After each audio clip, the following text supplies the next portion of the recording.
Dalam masalah akidah, yang menjadi dasar atau pondasinya adalah Al-Quran, Sunnah, dan ijma' para sahabat. Adapun kias tidak berlaku dalam akidah. Perhatikan. Dalam masalah akidah, dalil kita hanya Al-Quran, terus hadis yang sahih, terus ijma' para ulama. Perhatikan. Ini akidah. Saya mau tanya sama antum, apa itu akidah? Akidah secara bahasa dari kata akoda, ya akidu uqdatan, artinya ikatan. Tapi secara istilah, akidah itu artinya keyakinan. Akidah itu apanya? Keyakinan. Artinya keyakinan. Akidah. Iya. Keyakinan. Dalam masalah agama, Pak, dibagi oleh para ulama ada masalah akidah, yang ini berhubungan dengan masalah-masalah ya ilmiah. Ada masalah-masalah yang disebut dengan hukum. Masalah apa? Hukum yang berhubungan dengan masalah amaliyah, yang disebut kemudian dengan istilah fikih di belakangan ini, Pak. Ya, fikih sholat, fikih zakat, fikih puasa, fikih Ramadan, fikih haji. Paham tidak? Nah, dalil dalam masalah akidah hanya 3. Al-Quran, hadis, dan ijma'. Tapi dalam masalah fikih, Al-Quran, hadis, ijma', dan qiyas. Nah, mungkin di antara antum masih banyak bingung, apa sih ijma', apa sih qiyas? Nah, kita akan bahas insya Allah sedikit demi sedikit dulu ya. Al-Quran, udah paham insya Allah Al-Quran ya, Pak? Al-Quran itu dari Al-Fatihah sampai An-Nas. Wajib diyakini bahwa Al-Quran itu dijamin oleh Allah untuk dijaga sampai akhir zaman.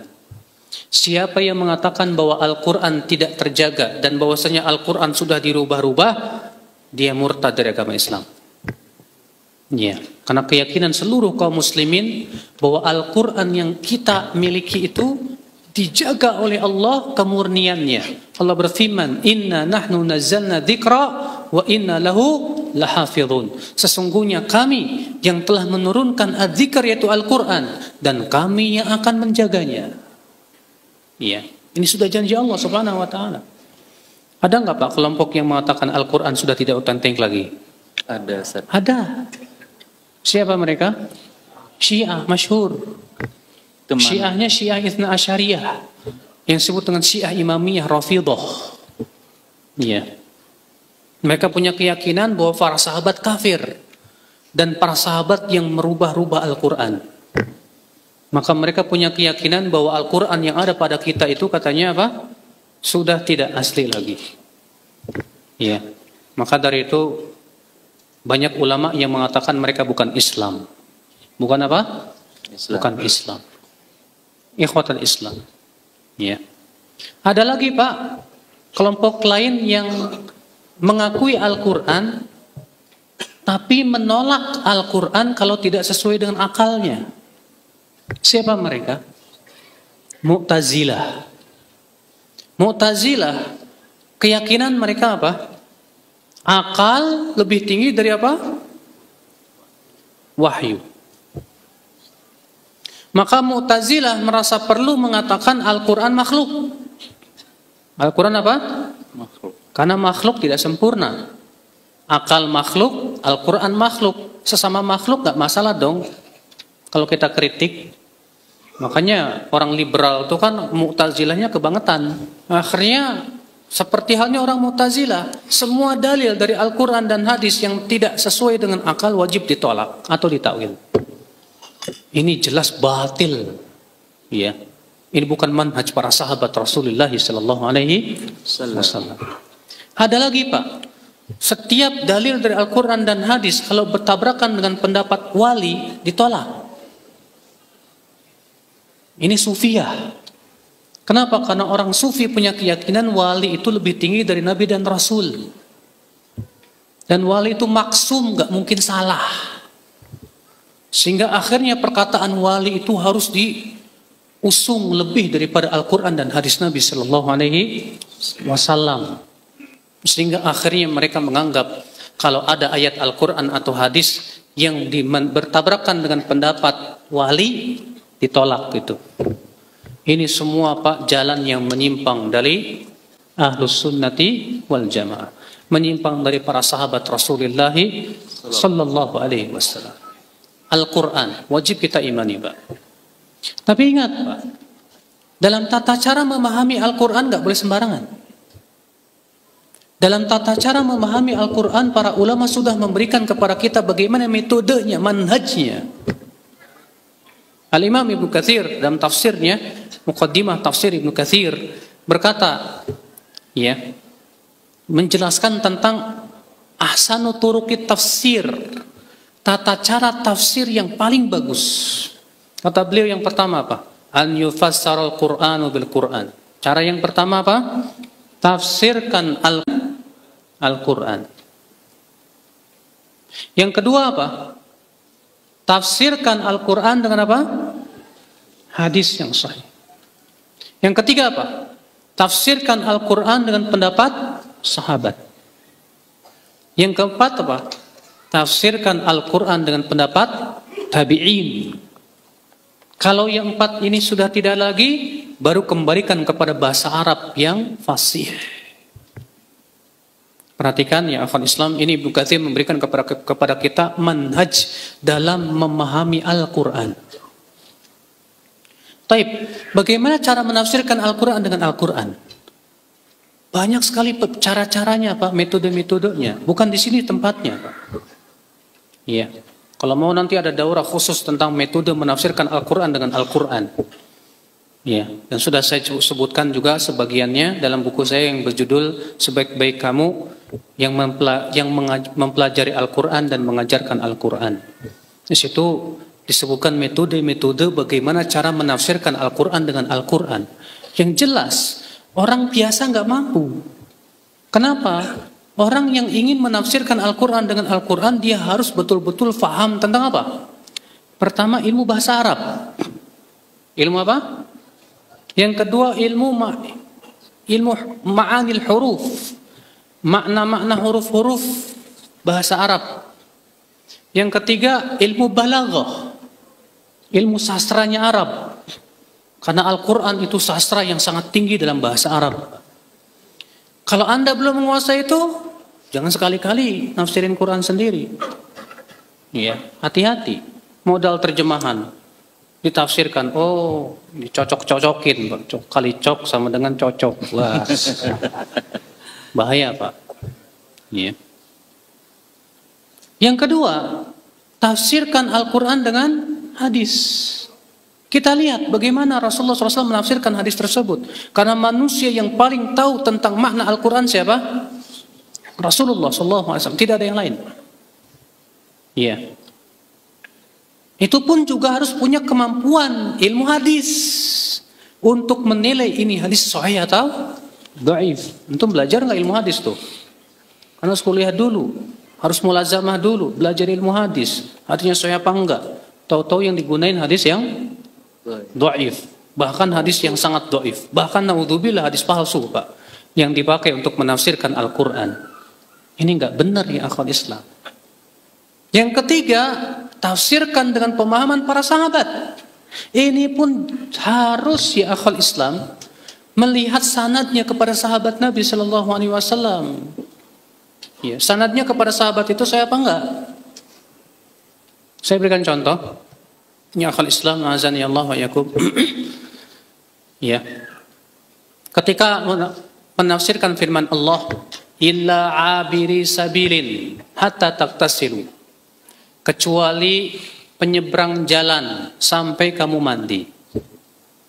Banyak ya yang berhujah dengan tafsir Ibnu Abbas, yang dimaksud dengan abiru sabil, penyeberang jalan itu wanita yang menyeberangi masjid. Jadi kata mereka ayat itu menunjukkan wanita tidak boleh tinggal di mana? Di masjid, kecuali kalau cuma seberang saja, nyeberang saja. Berdasarkan tafsir Ibnu Abbas, dimaksud dengan abiru sabil, maksudnya wanita sebatas menyeberangi masjid. Namun Pak, sanad kepada Ibnu Abbas ini dhaif. Karena ia berasal dari periwayatan Atiyah Al-Aufi. Dan Atiyah ini ma'ruf, matruk. Tahu matruk? Nah, apalagi itu matruk ya. Bukan Petruk, Pak, matruk. Ya. Matruk itu artinya ditinggalkan, doif banget itu perawi. Ya. Justru yang sahih dari Ibnu Abbas dari riwayat Sa'id bin Jubair adalah yang dimaksud dengan abirus sabir ay musafir. Artinya apa? Musafir. Paham tidak ya akhwal Islam? Ya. Nah, berarti tafsir sahabat pun harus dipilah-pilah. Buku yang bagus tentang masalah ini ada buku yang berjudul Sahih Tafsir. At-Tafsirus Sahih yang ditulis oleh Hikmat Bashir. Beliau di situ hanya menyebutkan tafsir sahabat yang sahih saja. Adapun yang dhaif dihilangkan. Ya. Kalau tafsir sahabat tidak dapat, baru yang keempat apa? Tafsir tabi'in. Ulama tabi'in banyak. Yang paling terkemuka dalam ilmu tafsir siapa? Mujahid. Murid Imam Ibnu Abbas. Murid Ibnu Abbas langsung. Siapa lagi? Ikrimah. Siapa lagi? Sa'id bin Jubair. Ya. Dan lagi ulama-ulama tabi'in yang banyak yang mereka para ahli tafsir yang sangat dalam pemahaman mereka karena mereka mengambil Al-Qur'an langsung dari para sahabat. Ikhwatul Islam azani Allah wa iyyakum. Nah, kalau empat cara ini tidak ada, baru kata Ibnu Katsir, kita lihat bahasa Arab yang fasih. Bahasa Arab apa? Yang fasih. Taib. Nah, inilah ya akhi cara memahami Al-Qur'an. Yang kedua, dasar yang kedua apa? Setelah Al-Qur'an, Sunnah Rasulullah. Hadis yang sahih. Ingat Pak, hadis yang sahih. Baik itu hadis mutawatir ataupun hadis ahad. Hadis yang sahih. Ya, bukan hadis yang dhaif. Dalam masalah akidah hadis dhaif gak boleh diterima. Seluruh ulama sepakat dalam masalah ini. Dalam masalah akidah tidak boleh ditetapkan oleh hadis apa? Dhaif, tidak boleh. Apalagi kalau nggak ada sanadnya. Ya. Apalagi kalau tidak ada apa? Sanadnya. Makanya ya akhwal Islam, siapapun yang menetapkan masalah akidah dengan hadis dhaif wajib ditolak.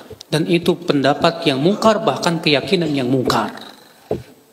Apalagi kalau ternyata keyakinan itu dibangun di atas hadis yang apa? Yang palsu. Ya. Hadis yang palsu banyak sekali berseliweran ya akhi di zaman sekarang. Contoh misalnya hadis tawassalu bijahi fa inna jahi indallahi azim. Bertawassullah dengan kedudukanku karena kedudukanku di sisi Allah agung. Ini hadis palsu ya akhwal Islam. Ya. Ada lagi hadis palsu, Pak. An-nadhar ila wajhil hasan ibadah. Melihat wajah yang cantik itu ibadah.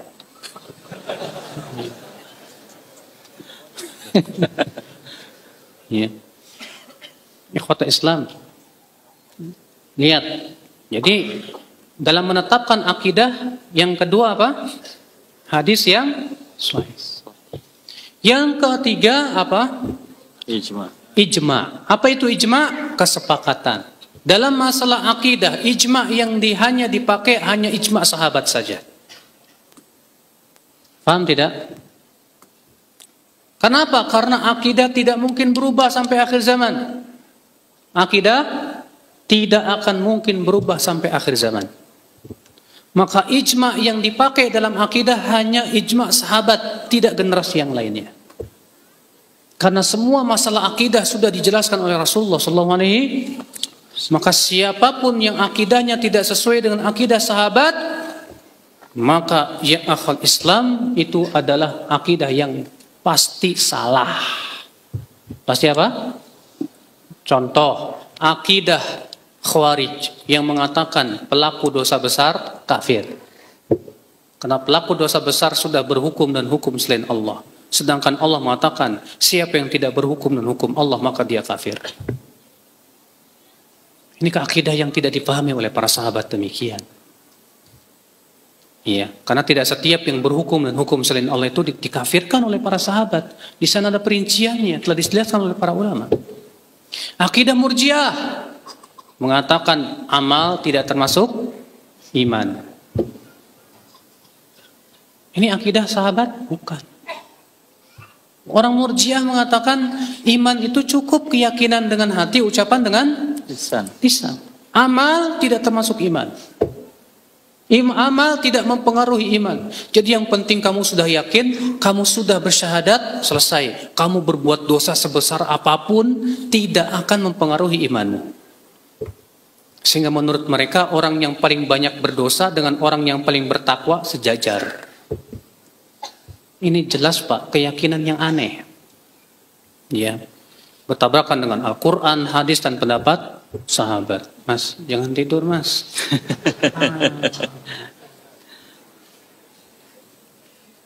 Ikhwata Islam, saudara-saudaraku sekalian. Afwan ya, mata anak itu awas banget kalau ngelihat yang tidur itu. Ini Ustaz. Ikhwata Islam. Jadi ijma yang dipakai dalam masalah akidah, ijma siapa? Sahabat. Ya.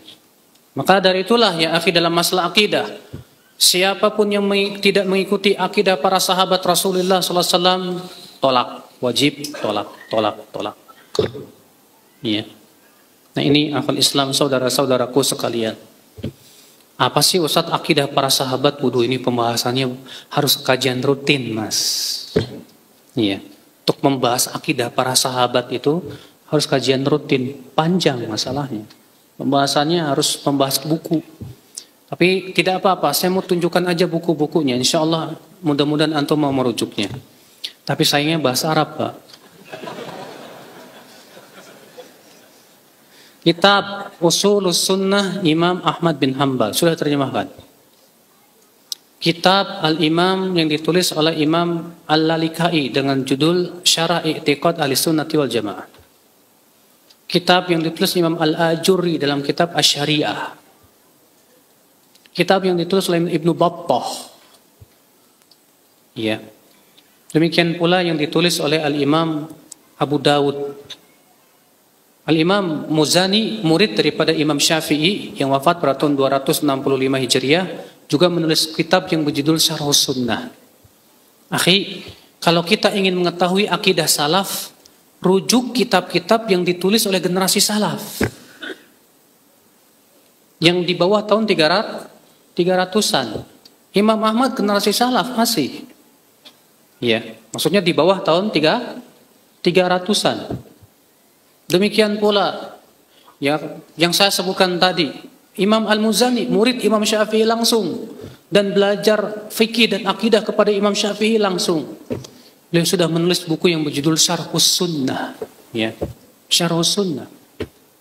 Dan di situ dalam kitab Syarhus Sunnah Imam Al-Muzani itu tegas mengatakan Allah bersemayam di atas Arasy. Ya. Dan beliau yang paling banyak bahkan termasuk murid terkemukanya Imam Syafi'i. Bahkan beliaulah penerus madhab Syafi'i setelah Imam Syafi'i rahimahullah meninggal dunia. Al-Imam Al-Muzani. Ya. Ikhwata Islam azani Allah wa iyyakum. Maka dari itulah ya akhi. Ini ya banyak lagi kitab-kitab yang lain yang perlu antum kaji dan telaah.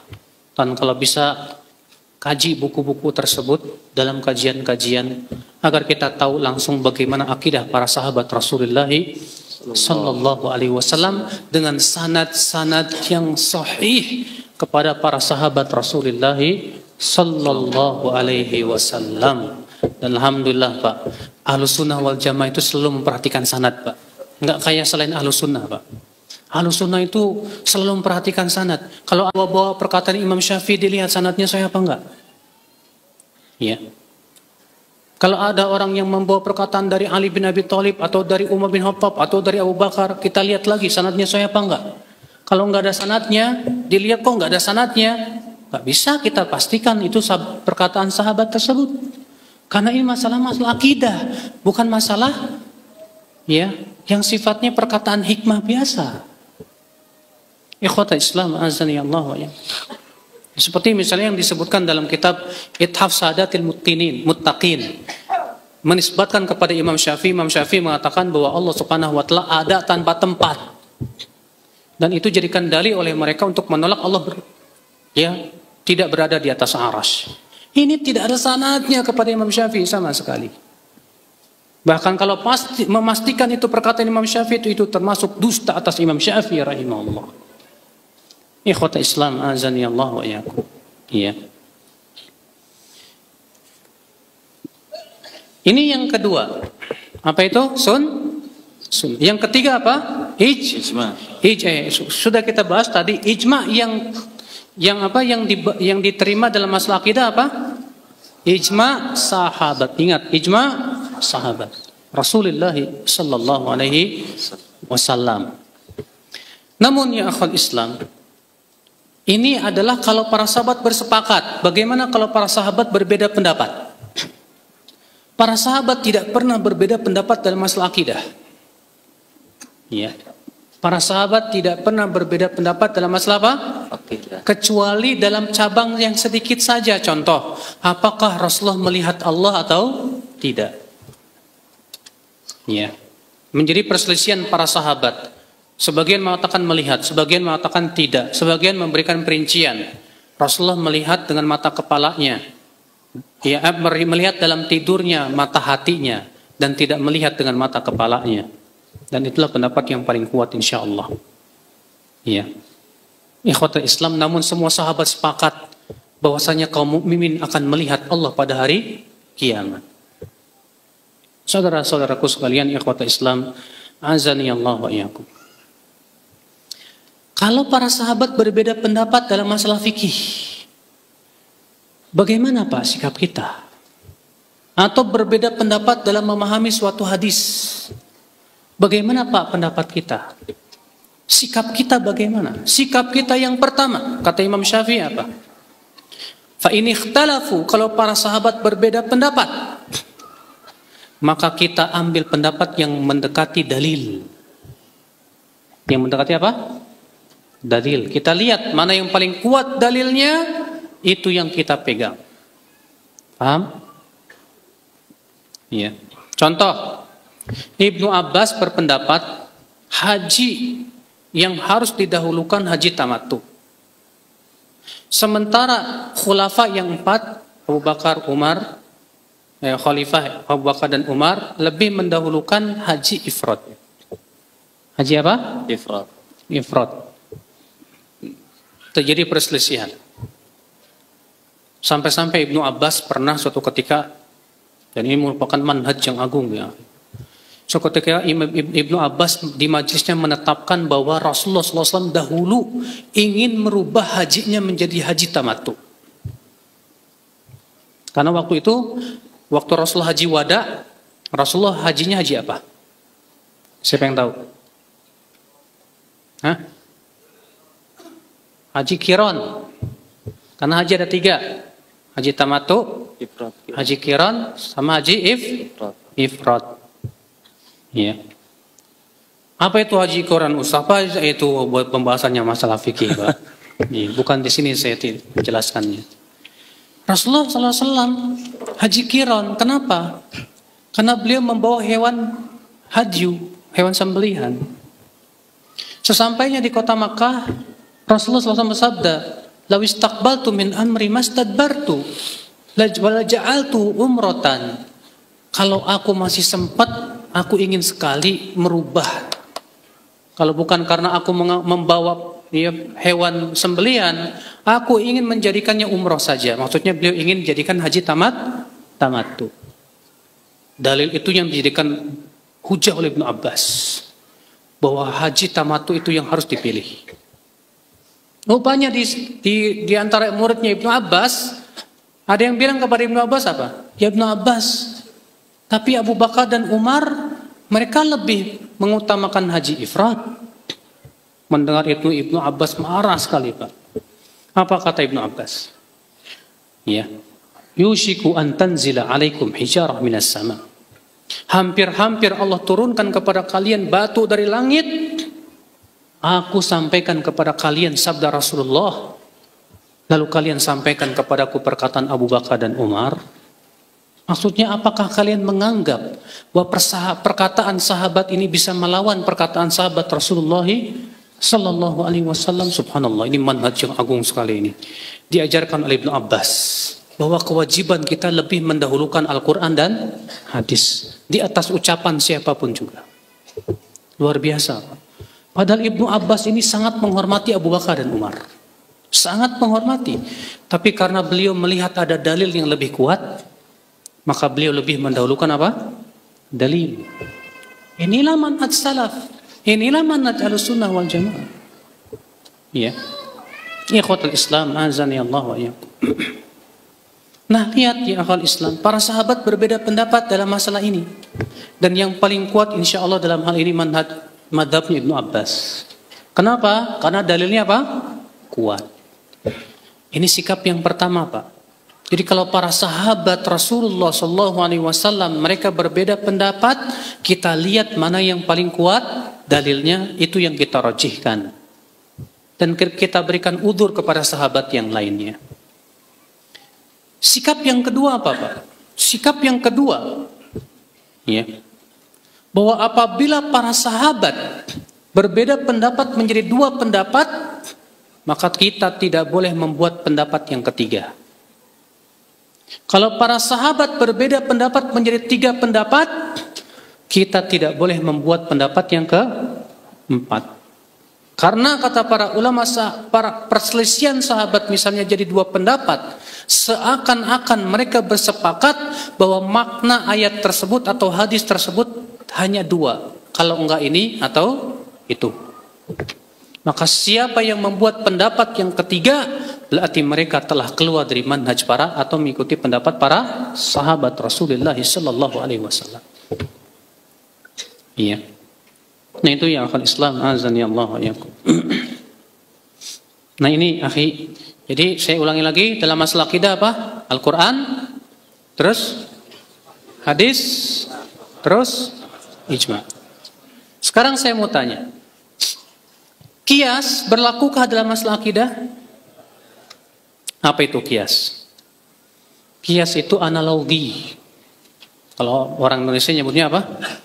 Analogi. Walaupun sebetulnya analogi itu salah satu dari jenis qiyas yang disebut dengan istilah qiyas syabah. Karena qiyas itu macam-macam. Qiyas itu kalau kita definisikan apa? Ilhaqu far'in bi aslin fil hukmi bi jami'il illati bainahuma. Qiyas itu artinya menyamakan hukum cabang dengan hukum pokok asal dalam suatu hukum karena adanya persamaan ilat. Karena persamaan apa? Ilat. Apa itu ilat? Ada yang tahu ilat? Ilat itu wasfun dhahirun mundhabitun ghairu mulghan, ya. Sifat yang tampak dan tetap. Itu ilat. Sifat yang tampak dan apa? Dan tetap, dan tidak ditolak oleh syariat. Kalau kita lebih simpel mengatakan alasan suatu pensyariatan. Contoh, arak haram. Arak apa? Apa ilat diharamkannya arak? Kata mereka, karena itu memabukkan. Kenapa? Memabukkan. Oh ini dia, memabukkan itu namanya ilat hukum. Paham tidak? Rasulullah melarang menjual belikan bangkai. Apa ilatnya? Kata para ulama, karena bangkai itu ilatnya pertama dia tidak ada manfaatnya. Yang kedua karena itu najis. Berarti kata para ulama dikiaskan kepada bangkai semua perkara yang tidak ada manfaatnya atau najis maka tidak boleh dijual belikan. Paham tidak? Jadi Pak, untuk mengkiaskan itu harus terpenuhi tadi. Ada cabang yang akan dikiaskan. Ada pokok, dan pokok ini yang ditujukan oleh dalil. Ada lagi apa? Hukum. Hukumnya wajib atau sunnah, atau haram, atau makruh, atau mubah. Ada lagi apa? Persamaan illat. ilatnya harus sama. Kalau ilatnya tidak sama, ya, maka kiasnya salah. Kalau ilatnya bertabrakan dengan dalil, kias yang bertabrakan dengan dalil itu tertolak. Contoh kias yang tertolak. Abu Hanifah berpendapat seorang wanita yang sudah dewasa boleh menikahkan dirinya sendiri tanpa wali dan 2 saksi. Misalnya kalau ada akhwat senang sama Abang Heru misalnya. Tahu-tahu akhwatnya bilang, "Bang, nikah yuk." Udah nggak usah pakai wali dan 2 saksi, kata Abu Hanifah boleh kok. Udah langsung akad aja di situ. Tapi ada boleh itu, Ustaz. Hah? Boleh. Nah, dulu belum selesai.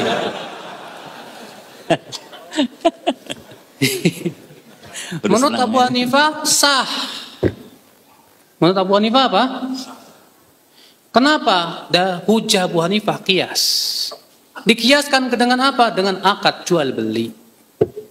Kalau antum jual beli dengan seorang wanita tanpa wali, tanpa saksi, sah. Maka demikian pula akad nikah. Sementara jumhur ulama berpendapat haram wanita menikah tanpa izin wali dan tanpa 2 saksi. Hujahnya hadis la nikaha illa biwaliyin wa syahidai adlin. Tidak sah nikah kecuali dengan wali dan 2 saksi. Demikian pula Rasulullah bersabda, ayyuma mra'atin nakahat bi ghairi izni waliha fanikahuha batilun. Wanita mana saja yang menikah dengan tanpa izin walinya, maka nikahnya batil. Mana yang paling kuat dalam masalah ini? Jumhur. Abu Hanifah kiasnya bertabrakan dengan dalil. Setiap kias yang bertabrakan dengan dalil tertolak. Kenapa, Pak? Karena kias itu boleh dilakukan kalau tidak ada nas. Kalau masih ada nas, kias tertolak. Kias apa? Ya, tertolak. Paham nggak, Mas? Ditutup. Jadi kalau menguap ditutup supaya setan nggak masuk. Sebentar, diberitahukan kepada para ibu yang membawa putra putrinya, dimohon untuk mengkondisikan putra putrinya tersebut supaya menjaga ketertiban. Jadi supaya daurah kita lebih enak nih. Ini pembahasannya mantap banget nih. Ya, terima kasih kepada ibu-ibu. Saudaraku, jadi saya katakan kias itu tidak berlaku di mana? Dalam masalah apa? Akidah. Kenapa? Karena masalah akidah tidak diketahui padanya ilatnya. Sedangkan syarat kias itu harus diketahui ilatnya. Kesalahan besar dalam masalah akidah menggunakan kias dalam akidah, terutama yang berhubungan dengan sifat Allah. Ada orang berkata begini, Pak, kalau Allah berada di atas aras, berarti aras lebih gede dong dari Allah. Kalau Allah berada di langit, berarti langit lebih gede dong dari Allah. Percuma kita ucapkan Allahu Akbar. Kenapa dia berucap seperti itu? Karena dia kiaskan dengan makhluk. Kalau antum bersemayam di atas kasur, kasurnya lebih gede dari antum. Kalau antum berada di rumah, rumahnya lebih gede dari antum. Dia kiaskan Allah dengan makhluk. Padahal Allah tidak bisa dikiaskan dengan makhluk. Ketika kita katakan Allah bersemayam di atas aras, tidak mengharuskan Allah nempel di aras. Dan Allah butuh aras, tidak. Demikian pula perkataan mereka, kalau Allah berada di atas aras, berarti Allah butuh tempat. Saya katakan ucapan ini akibat mereka mengkiaskan dengan makhluk. Yang namanya antum kalau berada di suatu tempat, berarti ya pertama antum butuh pada tempat tersebut. Yang kedua antum dilingkupi oleh tempat tersebut. Kalau antum di atas kasur, ditarik kasurnya jatuh. Ya. Mereka mengatakan kalau Allah bersemayam di atas aras, berarti Allah butuh tempat dong. Kalau Allah butuh tempat, makhluk dong, bukan Allah namanya. Kenapa mereka ucapkan begitu, Pak? Karena mereka mengkiaskan Allah dengan makhluk. Tapi kalau mereka katakan Allah tidak sama dengan makhluknya, Allah bersemayam di atas arsy tanpa butuh tempat. Allah Subhanahu wa taala berfirman, "Laisa kamitsli syai' wa huwas samiul basir." Allah tidak serupa dengan segala sesuatu dan Dia Maha mendengar lagi Maha melihat. Paham tidak, Pak? Dia Maha mendengar lagi Maha melihat. Mendengar, Allah mendengar. Manusia mendengar tidak, Pak? Apakah berarti mendengarnya Allah sama dengan mendengarnya manusia? Tidak. Allah Maha melihat, manusia melihat. Apakah berarti melihatnya Allah sama dengan melihatnya manusia? Enggak. Demikian pula bersemayamnya Allah di atas arsy tidak sama dengan makhluknya. Tapi kemudian mereka maksakan. Oh, kamu yang mengatakan Allah di atas arsy itu kafir itu. Berarti Allah butuh tempat, berarti begini dan begitu. La haula wala quwata illa billah. Pemberian konsekuensi yang kita tidak pernah meyakini seperti itu. Karena keyakinan kita, Pak, Allah tidak bisa dikiaskan dengan makhluknya dan tidak boleh dikiaskan. Masalah akidah tidak boleh dikiaskan. Makanya perkataan orang yang mengatakan kalau Allah berada di atas arsy berarti arsy lebih gede dong daripada Allah. Iya. Sama dengan orang yang mengatakan, yang menolak adab kubur. Lah kalau orang dimakan ikan gimana diadabnya tuh? Orang yang dibakar pakai api sampai debunya hilang, gimana tuh ngadabnya? Dikiaskan, nggak bisa dikiaskan. Pak, itu alam gaib. Allahu ala kulli syai'in qadir. Kalau dia jawab, ya Allah Maha Kuasa atas segala sesuatu untuk mengadab dia. Kita pun berkata, Allah pun Maha Kuasa untuk bersemayam di atas arsy tanpa harus dikatakan arsy lebih besar daripada dirinya. Bukankah Allah Maha Kuasa atas segala sesuatu? Hanya Dia yang tahu tentang sifatnya. Anda tidak tahu. Masalah-masalah gaib jangan dikiaskan dengan akal. Jangan dipikirkan dengan apa? Akal. Maka masalah akidah seperti ini nggak berlaku kias, Pak, nggak boleh. Makanya orang yang mikirin Allah, kalau Allah berada di atas arsy, berarti arasnya lebih gede dari Allah. Itu seperti orang buta, ya. Selama hidupnya dia buta, kecuali melek satu detik, Pak. Pas melek itu ngelihat kepala kebo, buta lagi. Sehingga dalam hidupnya dia tidak tahu kecuali kepala kebo. Ketika disebutin kepala gajah, yang teringat kepala siapa? Kebo. Iya nggak, Pak? Maka dari itu kalau dikatakan Allah punya tangan, antum pikir-pikir tangan Allah kayak gimana? Yang terpikir tangan siapa? Tangan situ. Karena kita tidak pernah melihat tangan kecuali yang kita lihat. Nah, disinilah ya akhwat Islam, tidak bisa dikiaskan. Orang yang sesat dalam masalah akidah itu akibat mengkiaskan Allah dengan makhluknya. Tersesat jalan dia. Paham tidak, Pak? Jadi dalam masalah akidah berlaku kias? Tidak berlaku kias. Iya. Makanya mereka menolak Allah turun ke langit dunia. Gimana Allah turun? Iya. Kalau Allah turun berarti arasnya kosong dong. Ini dipikirin sama dia. Emangnya ente turun dari atap ke bawah? Ya. Kalau dipikirin gitu, dikiaskan dengan makhluk. Akhirnya apa? Nggak mungkin Allah punya sifat turun. Allah turun ke langit dunia pada sepertiga malam terakhir. Yang namanya sepertiga malam kan ada terus. Kalau ini udah hilang sebelas sepertiga. Tuh gimana tuh? Berarti Allah berada di langit terus, arasnya siapa yang jaga? Lah, ilaha illallah.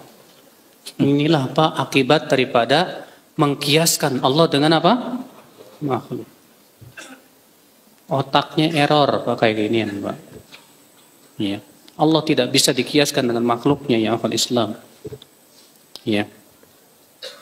Maka ya akhwat Islam, azani Allah ya. Nah ini saudara-saudaraku sekalian. Ya. Adapun masalah fikih, na'am. Masalah fikih berlaku padanya apa? kias.